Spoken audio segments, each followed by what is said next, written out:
Students, today in previous class we have studied about types of chemical reaction. तो हमने previous class में two types of chemical reaction पढ़े थे जिसमें combination and decomposition. तो combination और डीकम्पोजिशन हम कर चुके हैं. कॉम्बिनेशन रिएक्शन क्या होता है? कॉम्बिनेशन रिएक्शन जिसमें हम क्या करते हैं, जिसमें दो रिएक्टेंट कंबाइन होकर एक सिंगल कहते हैं प्रोडक्ट, मीन्स ए प्लस बी मिलकर देता है सी. और हमें डिकम्पोजिशन भी पढ़ी थी. डिकम्पोजिशन रिएक्शन जिसमें क्या होता था, एक सिंगल रिएक्टेंट ब्रेक होके दो एक या एक से ज्यादा क्या होता था हमारे पास प्रोडक्ट. मीन्स अगर ये ए है, ये ब्रेक डाउन होने पे हमें देता है बी प्लस सी. ऐसे रिएक्शन को हम बोलते हैं decomposition reaction. Now in this class we will do next type of chemical reaction is displacement and double displacement reaction. तो number 1 is, number 3 is displacement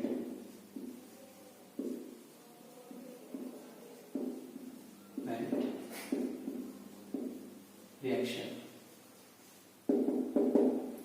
तो डिस्प्लेसमेंट रिएक्शन क्या होती है, इसे हम देखेंगे through an activity 1.9. Activity 1.9. Let us perform activity 1.9. Take one stand, one conical flask and copper sulfate solution and one nail. Tie with the thread. Put the copper sulfate solution inside the conical flask. The color of solution is bluish. Now take a nail, tie with thread and put inside the conical flask. Dip it inside the solution and let this activity to perform and observe. After 24 hours you observe that the color of solution has changed from blue to greenish. Now see the reaction, solution before reaction and solution after reaction. The color has changed from blue to light green. Now see the nail, you see brownish compound, some compound on the surface of nail. There is difference in nail before reaction and after reaction. This is the displacement reaction happen between iron and copper sulfate solution. Let's see it. करके देखी, उसकी हमारे पास following observation I. उसमें जो हमने copper sulphate का solution लिया था टेस्ट ट्यूब में क्रोनिकल फ्लास्क में, वो कैसा था, ब्लू इन कलर.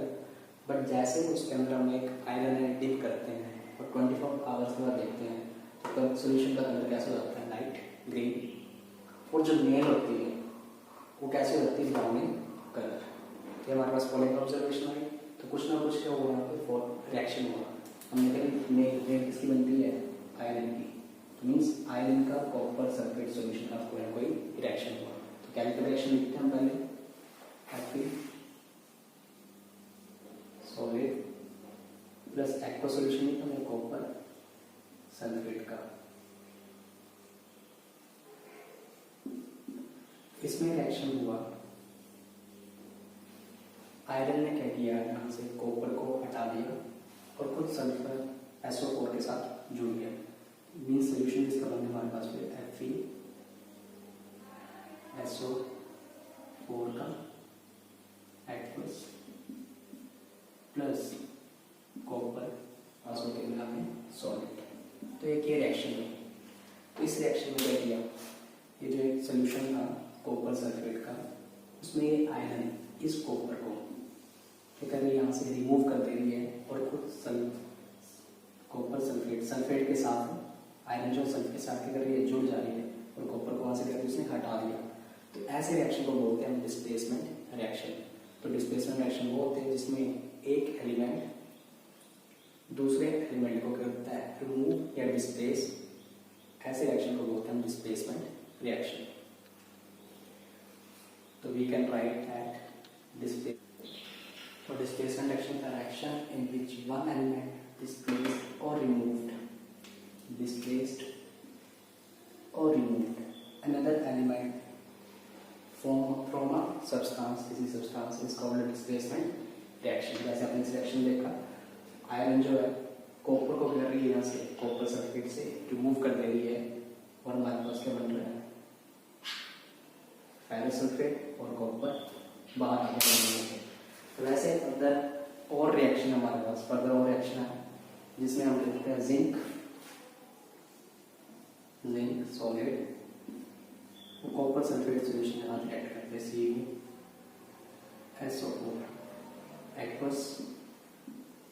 इसमें भी करती है जिंक कॉपर को रिमूव कर देती है और न्यू सब्सटेंस बनता है जिंक सल्फेट प्लस ये एक्वस बनेगा प्लस कॉपर सॉलिड। तो ये रिएक्शन होगा जिसमें जिंक ने फर्दर कॉपर को कॉपर सल्फेट से रिमूव कर दिया। तो ये भी केवल एक तरह की डिस्प्लेसमेंट रिएक्शन। नेक्स्ट हम लेते हैं lead Pb solid plus cuprous chloride CuCl2 का सॉल्यूशन लेते हैं लेकर एक्वस है।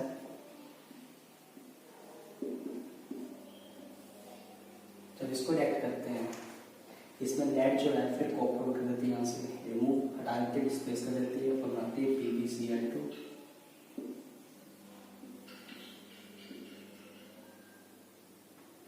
प्लस कॉपर बाहर आता है सॉलिड।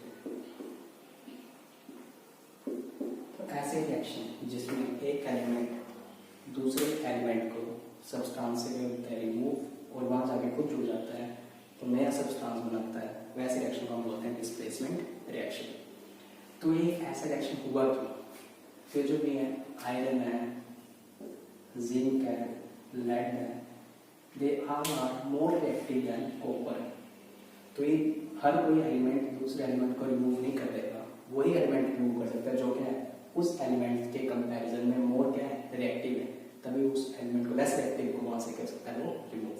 तो means they are more reactive, that's why they remove copper from copper sulphate solution.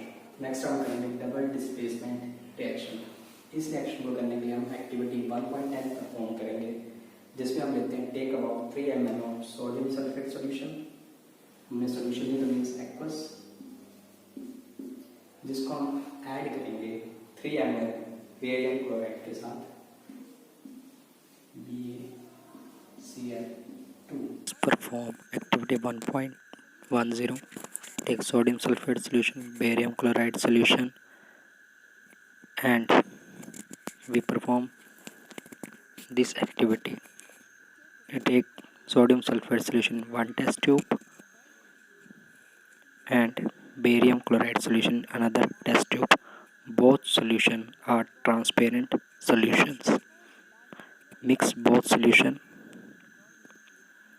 As we mix, we see the transparent solution changes into some smoky white solution slowly, and you see whole solution turns out into cloudy solution.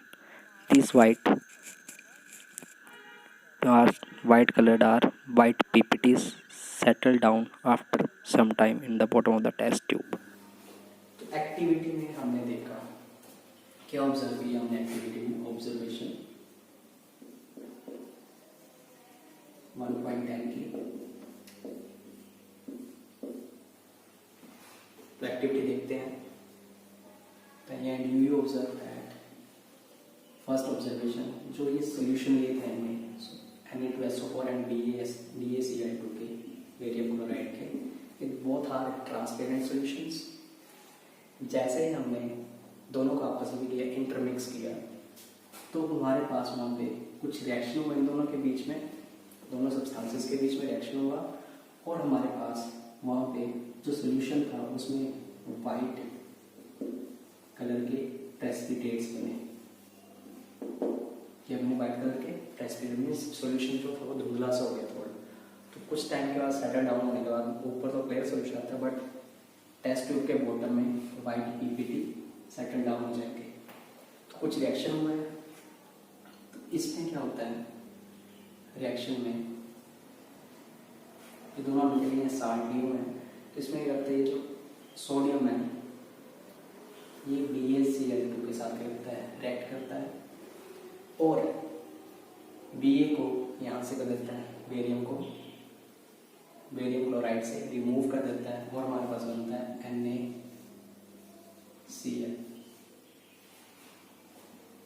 तो NaCl का solution बनता है aqueous plus, अब barium तो क्या केल हो चुका है, मीन्स ये आयंस बनेंगे, Na positive ion and SO4 2 negative ion. इसमें बनेंगे barium positive plus chlorine negative, barium 2 positive. Okay, ऐसे आयंस बनती हैं कि इसमें Na आयन जो है Cl के साथ ज्वाइन कर जाती है, मीन्स बेरियम को रिमूव कर देती है तो NaCl बना देती है। अब बेरियम आयन ऐसे बची है, ये किसके साथ SO2 नेगेटिव आयन साथ क्या करती है, रिएक्ट करती है, और एक साथ बनाती है बेरियम सल्फेट BaSO4, जो क्या होता है सॉलिड। और ये जो वाइट पीपीटीज बनते हैं वो इस बेरियम सल्फेट के ही बनते हैं, वाइट प्रेसिपिटेट।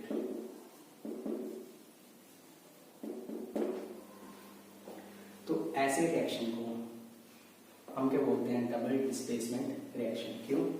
क्योंकि इस रिएक्शन में सोडियम ने बेरियम को बेरियम क्लोराइड से किया है, रिमूव कर दिया और खुद जुड़ गया जाके, बट साथ में बेरियम ने भी यहाँ से Na2 बना था और SO4 के साथ जुड़ गया था, मीन्स यहाँ पे डबल डिस्प्लेसमेंट हुई है, 2 बार डिस्प्लेसमेंट हुई है, इसलिए इसे कहते हैं हम डबल डिस्प्लेसमेंट रिएक्शन। तो आगे हमारा से बैलेंस कर सकते हैं, क्लोरीन 2 है तो यहाँ पे 2 लग जाएगा, तो Na2 भी हो गया, क्लोरीन भी 2 हो गया, SO4 1 था, Ba भी 1 था, बैलेंस इक्वेशन। इस इक्वेशन को बोलते हैं डबल डिस्प्लेसमेंट रिएक्शन। फर्दर ऐसे रिएक्शन जिनमें क्या बनते हैं, प्रेसिपिटेट्स बनते हैं, क्या बनते हैं, प्रेसिपिटेट्स, ऐसी रिएक्शन को हम बोलते हैं प्रेसिपिटेशन रिएक्शन। तो हम राइट डाउन कर लेंगे डिस्प्लेसमेंट रिएक्शन के बारे में भी और प्रेसिपिटेशन रिएक्शन के बारे में भी। तो our reaction is there is an exchange of ions, जहाँ पे करती है exchange of ions between the reactants are called double displacement reaction. जैसा भी इसी रिएक्शन में देखा पिछले वाले में, जिसमें Na2SO4 aqueous reacting with barium chloride BaCl2 gives NaCl aqueous plus BaCl2 solid white PPT। PPT means precipitates। तो इसको बैलेंस कर लेते हैं, NaCl लगेगा, ये भी एक्वस था। तो इसमें किसने किस आयंस के रिएक्शन में एक्सचेंज हुई है, Na पॉजिटिव थी और SO4 2 नेगेटिव, यहाँ पे Ba 2 पॉजिटिव थी और क्लोरीन नेगेटिव। जहाँ पे एक्सचेंज ऑफ आयन हो रहा है, Na के साथ क्लोरीन लगी है और बेरियम के साथ सल्फर। तो एक्सचेंज ऑफ आयंस जिसमें होती हैं उसे हम डबल डिस्प्लेसमेंट रिएक्शन कहते हैं। Already we also perform activity 1.2। हमने एक्टिविटी 1.2 भी परफॉर्म की थी, जिसमें हमने लेड नाइट्रेट सॉल्यूशन लिया था और पोटाशियम हाइड्राइड का। तो देख लेते हैं एक्टिविटी 1.2 का भी, जिसमें क्या कर रहे थे, लेड नाइट्रेट ले रहे थे PbNO3 aqueous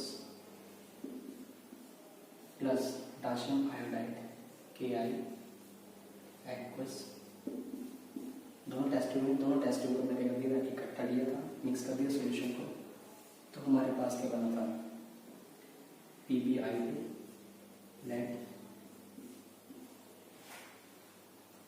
प्लस KNO3।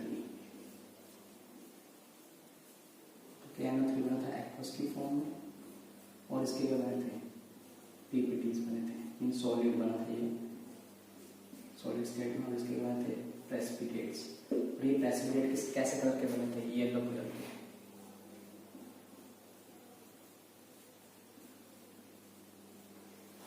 तो इसमें क्या एक्सचेंज ऑफ आयंस हुआ है, तो ये भी एक तरह का कैसा डबल डिस्प्लेसमेंट। यहाँ पे Pb लेड और NO3, यहाँ से पोटेशियम और आयोडाइड का एक्सचेंज हुई है, इसलिए हम डबल डिस्प्लेसमेंट रिएक्शन। और ऐसे रिएक्शन जिनमें प्रेसिपिटेट्स फॉर्म होते हैं उनसे आप प्रेसिपिटेशन रिएक्शन भी कहते हैं। तो what are precipitation reaction, we can write definition. Reaction is an reaction that produces a precipitate can be called a precipitation reaction.